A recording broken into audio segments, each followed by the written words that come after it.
I guess I probably really don't have to tell y'all, but today's recipes that I'm using are all those rib-sticking comfort foods.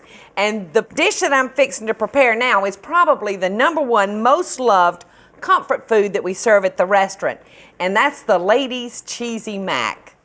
So we've got our elbow macaronis in salted water, and we're going to cook those until they're tender.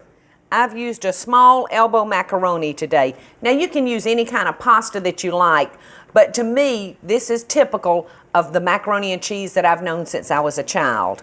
Okay, our noodles are ready. They're nice and tender. Now your important step on this part is draining your noodles. If you don't, it's going to make a watery base for your macaroni and cheese, and we want it totally and completely creamy. That water will slowly drip out of there for a while, and the water will get caught in the little elbows. So you really have to give it a few shakes. And I think we've gotten that pretty well drained. We're going to put them into our bowl. And this is a good point at which you can just set them to the side and let them cool while you're doing something else. But I'm going to cool these noodles off by adding the milk to them. This is just regular whole milk.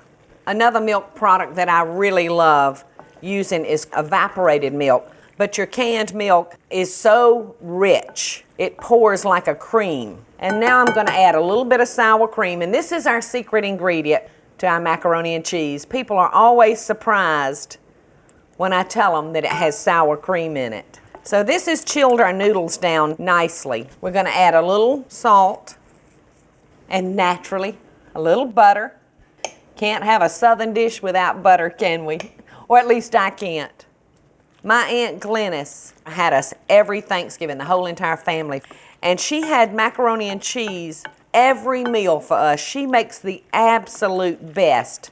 And I make mine just like she does, except I add the sour cream because I like the creaminess that it gives us. So now we're going to add our cheddar cheese, and I love the hoop cheese. Hoop cheese is your big round wheels of cheese, and they're covered in wax. They have a red wax or might even have a black wax. And now our last ingredient is going to be our eggs. And our eggs are going to almost give it a souffle-like texture. You can see how the cheese and the sour cream and the eggs are already starting to give you a very creamy, thick, rich texture. All we're going to do now is take our macaroni and cheese and pour it into a sprayed dish, pop it into the oven, and when we get ready to go take it out, we're going to top it with a little bit more cheese. Look how yummy and creamy that looks. Now, I've had some people call me and say, Paula, my macaroni and cheese curdled up on me. And I can't imagine why it would do that. The only thing that I can think of is that maybe they put their eggs in with the noodles before they cooled properly. But in the oven we go.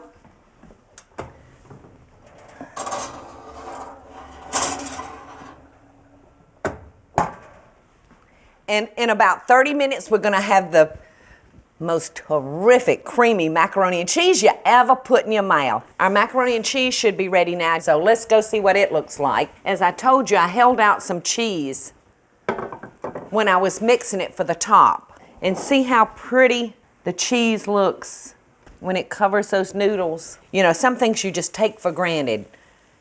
And maybe I'm guilty of taking this for granted. You know, there's a couple of things that you can't have too much of in a southern dish. One of them's butter, and the other one's cheese. I just can't wait to taste this.